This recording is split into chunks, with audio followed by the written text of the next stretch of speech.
Police ने किसानों पर आंसू गैस के गोले दागे हैं और लगातार जिस तरीके से किसान सड़कों पर उतरे हैं अपनी मांगों को लेकर जो रोष जाहिर कर रहे हैं उसकी बानगी बड़ी तस्वीरें शंभू बॉर्डर से आपको दिखा रहे हैं, जहां पर एक बार फिर से बड़ी तादाद में, सैकड़ों की तादाद में यहां पर किसान इकट्ठा हुए और जो भीड़ थी वो बेकाबू हो चली, जिसके बाद पुलिस ने बड़ा एक्शन लिया और आंसू गैस के गोले दागे जो तस्वीरों में आप देख पाएंगे। देखिए, भारतीय जनता पार्टी की सरकार जिस तरीके से किसानों को अपना दुश्मन समझ के उनसे डील कर रही है वो पूरी तरह से अनुचित है।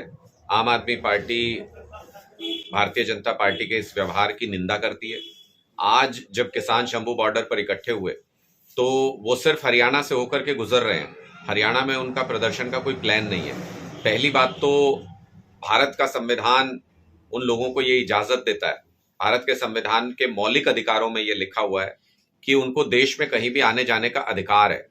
तो उस आवाजाही के अधिकार से पूरे हरियाणा की जनता को, पूरे पंजाब की जनता को, करोड़ों लोगों को हरियाणा की पुलिस ने, हरियाणा की भारतीय जनता पार्टी की सरकार ने उनका वो अधिकार छीन लिया, उनकी वो आजादी छीन ली है। ये आपत्तिजनक है। उनको कोई अधिकार नहीं बनता कि हरियाणा से गुजरने वाले किसी भी व्यक्ति को, उनके पास ऐसा कोई अधिकार नहीं है कि वो रोक सके, जबकि किसानों ने हरियाणा में किसी भी तरह के प्रदर्शन की कोई बात नहीं कही है। इसके लिए हाईकोर्ट के अंदर भी आज एक पिटीशन लगी हुई है, उसको लेकर भी हरियाणा सरकार को वहां पे भी फटकार लगी है इस बात को लेकर के। लेकिन सबसे महत्वपूर्ण बात यह है कि आप अपने अन्नदाता को, किसानों को देखते किस नजर से हैं। आज जब शंभू बॉर्डर पे किसान इकट्ठा होने शुरू हुए तो उनके ऊपर आंसू गैस के गोले छोड़े गए, रबड़ बुलेट फायर की गई उनके ऊपर। आंसू गैस के गोले तब छोड़े जाते हैं जब प्रदर्शन काबू से बाहर हो जाए, जब हालात काबू से बाहर हो रहे हो, तब उसको कंट्रोल करने के लिए पुलिस आंसू गैस के गोलों का इस्तेमाल करती है। लेकिन जैसे किसानों के वहां पहुंचते ही उनका स्वागत ही आंसू गैस के गोलों से किया गया, रबड़ बुलेट से किया गया, वो दिखाता है कि पुलिस पहले से ही अत्याचार के मूड में है। पुलिस पहले से ही इस पूरे आंदोलन को कुचलने के मूड में है। पुलिस तानाशाही रवैया अख्तियार कर चुकी है और ये भारतीय जनता पार्टी की सरकार के इशारे पर, केंद्र सरकार भी और हरियाणा सरकार भी, सरकार के इशारे पर यह हो रहा है। इसलिए हमें इस बात को लेकर बहुत चिंता है कि तानाशाही मूड में सरकार किसानों के ऊपर कितना अत्याचार और किस तरह का अत्याचार करेगी।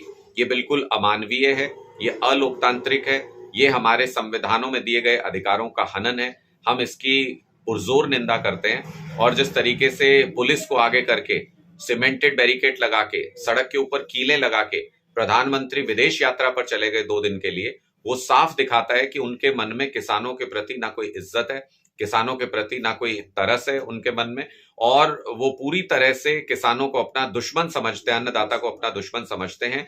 उनकी इस सोच की भी जितनी निंदा की जाए उतनी कम है। ये किसान 2 मांगों को लेकर के दिल्ली कूच इन्होंने किया है, अपना आंदोलन शुरू किया है और उन 2 मांगों में से सबसे महत्वपूर्ण जो है वो है एमएसपी गारंटी कानून। भारतीय जनता पार्टी की सरकार ने 2 साल पहले जब किसान आंदोलन खत्म हुआ था तो भारतीय जनता पार्टी की सरकार ने वादा किया था कि एमएसपी गारंटी कानून के बारे में सोचेंगे, बात करेंगे, उसके ऊपर कमिटमेंट था उनका। तो अगर उनके किए हुए वादे का हिसाब उनसे नहीं मांगे तो किससे मांगे? 2 साल हो गए अब उस बात को। अब चुनाव आने वाला है, कुछ दिन बाद भारतीय जनता पार्टी की सरकार नहीं रहेगी केंद्र में, तो उनके रहते हुए उनसे कम से कम किसान सवाल तो पूछे, उनके वादा याद तो दिलाए। उसके लिए भी उनके ऊपर लाठियां चलाई जा रही हैं। दूसरी सबसे महत्वपूर्ण बात, किसान कह रहे हैं कर्ज माफी हमको चाहिए। 16 करोड़ किसान देश का कर्ज के नीचे डूबा हुआ है, कर्ज के नीचे दबा हुआ है। जब प्रधानमंत्री जी अपने कुछ बिजनेसमैन दोस्तों का 13 लाख करोड़ रुपया माफ कर सकते हैं, तो फिर 16 करोड़ लोगों का, 16 करोड़ किसानों का कर्जा क्यों नहीं माफ हो सकता? ये भी बिल्कुल जायज मांग है।